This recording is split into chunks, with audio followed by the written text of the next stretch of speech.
Dilarang Megawati, dibuka Jokowi. Kebijakan ekspor pasir laut bikin daratan Singapura bertambah, pulau-pulau kecil Indonesia menghilang. Pemerintah nampaknya tidak belajar dari kasus masa lalu. Hal itu setelah dikeluarkannya Peraturan Pemerintah Nomor 26 Tahun 2023 tentang pengelolaan hasil sedimentasi di laut yang mengizinkan pengerukan hingga ekspor pasir laut.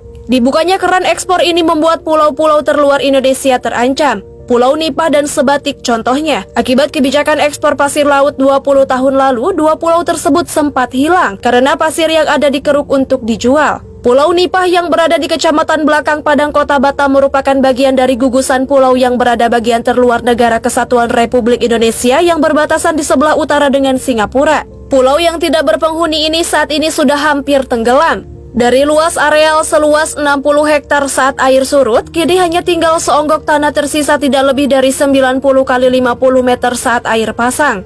Sedangkan Pulau Sebatik berada di perbatasan antara Indonesia dan negara Malaysia. Secara administratif, pulau ini dikuasai oleh kedua negara. Adapun kebijakan melarang ekspor pasir laut pertama kali dikeluarkan Megawati Soekarno Putri yang kala itu menjabat sebagai presiden. Mega melarang ekspor pasir laut yang diatur oleh Menteri Perindustrian dan Perdagangan Rini Sumarno melalui Kemenperin Nomor 117 Tahun 2003 tentang penghentian sementara ekspor laut.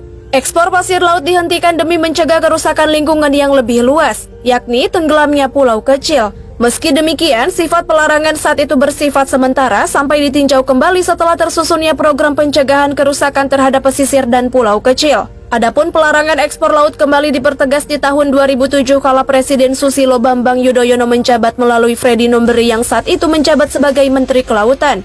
Freddy mengungkap Indonesia harus kehilangan dua pulau yakni Pulau Nipah dan Sebatik yang dikeruk dan hasil ekstraksi pasir laut dijual ke Singapura. Bahkan, Reuters mencatat Indonesia merupakan eksportir utama pasir laut ke Singapura. Sebelum dilarang, Indonesia adalah pemasok utama pasir laut Singapura untuk perluasan lahan.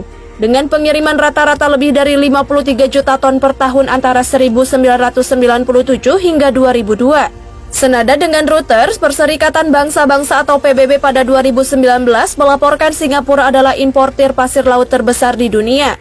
Singapura diketahui mengimpor 517 juta ton pasir laut dari para negara tetangganya, yakni Indonesia dan Malaysia dalam waktu hanya 20 tahun. Lahan negara Singapura juga tercatat meluas hingga 2,7 km persegi selama 2018. Negeri singa itu memang terkenal dengan metode reklamasi menggunakan pasir laut untuk mengekspansi luas negaranya. Pada 2019 setidaknya Singapura sudah meluas lebih dari seperempat luas awal menjadi 720 km persegi, di mana sebagian besar pertumbuhan terjadi sejak kemerdekaan pada 1965. Nah, setelah 20 tahun lamanya, Presiden Jokowi kembali memberi lampu hijau ekspor pasir laut usai 2 dekade dilarang. Itu setelah dikeluarkannya Peraturan Pemerintah Nomor 26 Tahun 2023 tentang pengelolaan hasil sedimentasi di laut yang mengizinkan lagi pengerukan hingga ekspor pasir laut. Dalam pasal 6 BLI tersebut, pemerintah memberikan ruang kepada sejumlah pihak untuk mengeruk pasir laut dengan alasan mengendalikan sedimentasi di laut. Dalam pasal 8 mengizinkan aktivitas pengerukan pasir laut dengan alasan pembersihan sedimentasi, di mana dalam pengerukan pasir laut diprioritaskan kapal isap berbendera Indonesia. Izin ekspor pasir laut hasil kerukan itu kemudian dipertegas dalam pasal 9. Hasil pengerukan pasir laut dari aktivitas pembersihan sedimentasi bisa dijual ke luar negeri dengan syarat kebutuhan dalam negeri sudah tercukupi. Hal ini sontak menuai protes keras dari mantan Menteri Kelautan dan Perikanan Susi Pujiastuti. Susi menilai keputusan Jokowi akan berdampak ke berbagai isu lingkungan yang semakin parah.